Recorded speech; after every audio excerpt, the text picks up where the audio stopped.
Hi, my name is Esther, and I have been part of the entertainment industry for more than 25 years.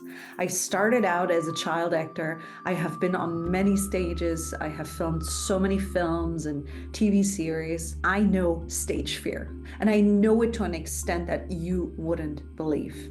And today we're going to conquer stage fear from a new perspective. And I want to tell you a short story. Yesterday, I have met Jordi Muller and Nick Mader, both big shots in their field. Jordi is one of the greatest Hollywood actors coming from the Spanish realm, having played with Penelope Cruz and others.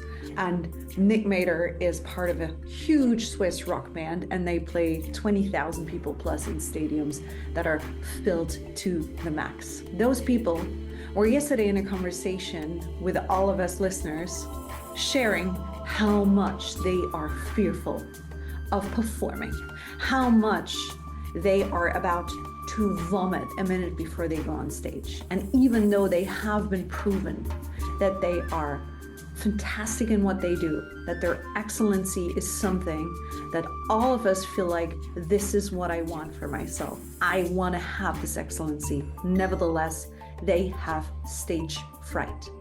They have stage fright. So as you have stage fright, so as I have stage fright. But why is that?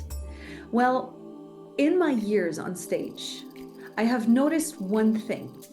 When you go on stage, or when you go in front of a camera, or in front of a microphone, into an interview, into any situation where you are presenting yourself, you are afraid of not bringing the best to the table because you always want to present yourself as the best. Nevertheless, you're also afraid of not being truthful, of not really bringing to the table what is inside of you, of being halfway. This is one thing, being truthful to yourself, that only comes to take place when one thing is standing up front, and it is the love for what you do. And that begins with the right intention. And what do I mean with the right intention? Well, the right intention would be, I want to bring the role or my project or what I have to say in the best way possible, right? No. That is not an intention that your physical body, your mammal brain, all the rudimental parts of being human work on. They solely work on emotion. They do not know language. They do not know performance skills. They know emotions. And those emotions arise in the best way possible when you start to remember one thing. And that is why you have come to do what you do to begin with, your initial intention. This intention that made you follow a path that led you to this day where you are going to present. The initial intention that brought you to go through the hardship, through the challenges, through all the things you had to learn every time you had to train your rejection muscle. That intention that made you believe in your path, even though you did not know if it was going to take you where you want to be, where you imagine yourself to be. That intention is the first thing that comes and the last thing that goes when you go into presentation mode. Now, how do you do that? Well, I tell you how. Before you present, before you go into that state of going out there, you for a moment take yourself back into the silence of your inner true self, remembering what it is you started out with, what feeling you had when you imagined this path that you're walking today, what it is you wanted to feel when you followed your intention of getting where you are today. And even though you may not have known that where you are today is where you're going to walk towards, nevertheless, it brought you here, which means your true intention had something to do with where you are today. And that intention, if you remember that, and I'm going to give you an example in a moment, But if you remember that true intention, you are not just repeating what you have prepared for this moment. You're not just going into your memory and going, okay, this is what I have to emit to the people. You're coming from a place of deeper knowledge. You're coming from a place where you don't have to remember anything. You just are. Your reason of doing that, why you say what you're going to say, why you stand the way you stand, why your eyes are open and shining is part of your ID. It is part of who you are. It is part of why you set out to go on the trail that you're at. So you don't need to remember anything. You don't have to be best prepared. All you have to do is be yourself, and yourself in your most crucial, in your most authentic, in your most honest, in your most aligned self, and that sits in your emotional self. And even though that sounds like a big woo, the artists that I've talked to yesterday, they said exactly the same thing. They had to do what they do because of a feeling, and they were fearful of not being the best performers. Nevertheless, that feeling brought them into a sweet spot. And this is the second point I want to talk to you about today. The sweet spot.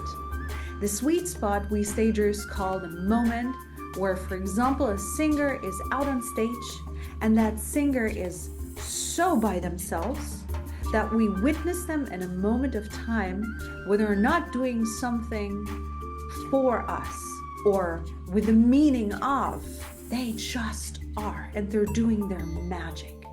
And they're doing their magic from a place of, I don't know where, I don't know what.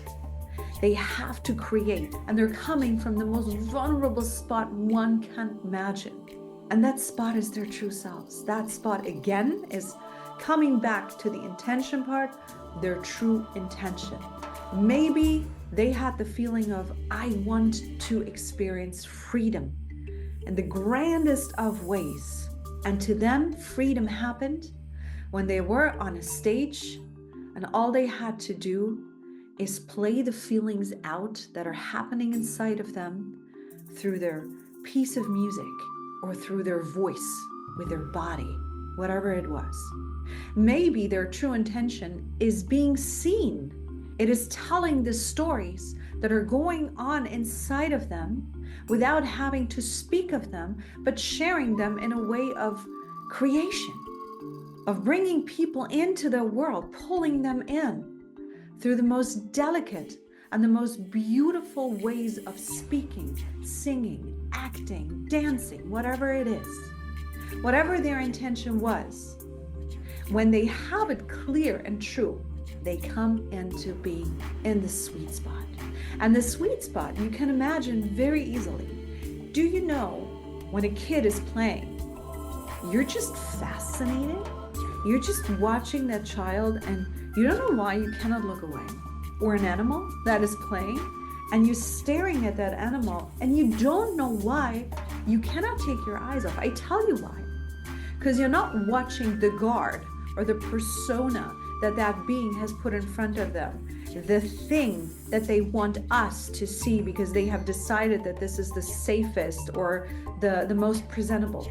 You're watching life in action.